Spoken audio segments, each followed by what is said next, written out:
but to explain the actual mechanism that gives mass, it's best to use an analogy. So if we say that these particles are actually teenage girls, and therefore mass is something to do with, like, fame. So we've got Justin Bieber, we'll get onto him in a bit, but if we were to just take just an average person, then if he moves through this Higgs field, the teenage girls aren't going to care. They don't about know who he is. Exactly. So he's going to go through completely unimpeded by all the teenage girls that are dotted everywhere.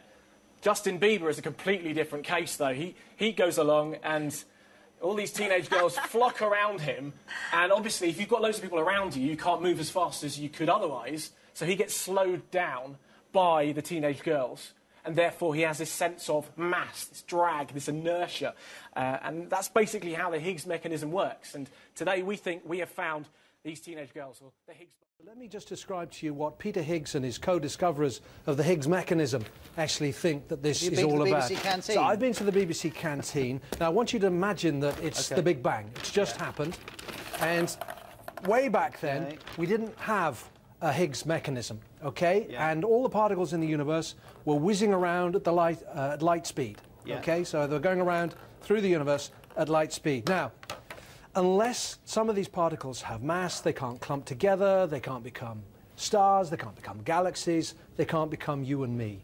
Everything in the universe that we know would not happen unless they have mass. Now, I need you to help me with the Higgs mechanism. Okay, here it is. A few fractions of a second after the Higgs mechanism, after the Big Bang, open this. We get the Higgs mechanism. Is this going to go down well with the people in charge of this studio? I hope so.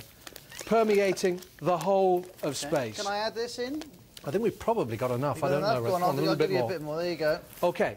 So now we have the Higgs mechanism permeating the whole of space. And what that does is that interacts with our particles. Now, some particles, as they move through the Higgs mechanism, get very bogged down, and they become very, very massive. And that's something like a top quark. Now, but others, they don't interact quite so much, and so they're not so massive. And there's one sort of particle, this one's called a photon, has no mass whatsoever, and that continues to fly off at light speed. But that essentially is what the Higgs mechanism is. But they can't look for this directly. They look for the boson at the Large Hadron Collider, and that is one of the particles in the Higgs field itself, associated with the field.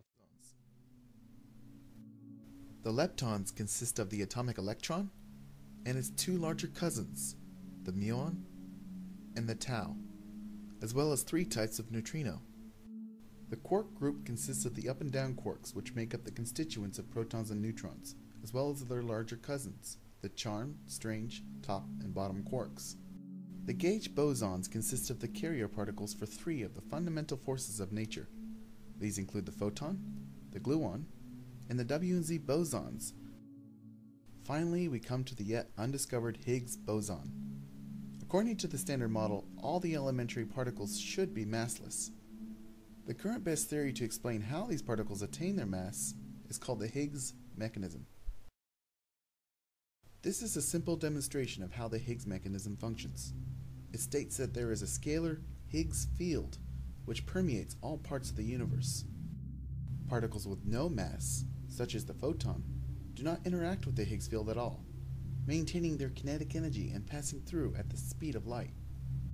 A particle with mass, such as a quark, interacts with the Higgs field, which slows it down and converts some of its kinetic energy into what we know of as mass. In order to prove the presence of the Higgs field, the Higgs boson must be created and detected. To better understand the idea, we can use the analogy of water and swimmers. In our analogy, the water serves the role of the Higgs field. A barracuda, being supremely streamlined, interacts only slightly with the field and can move through it very easily.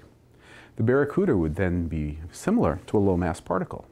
In contrast, my buddy Eddie, no stranger to donuts, can only move very slowly through the water.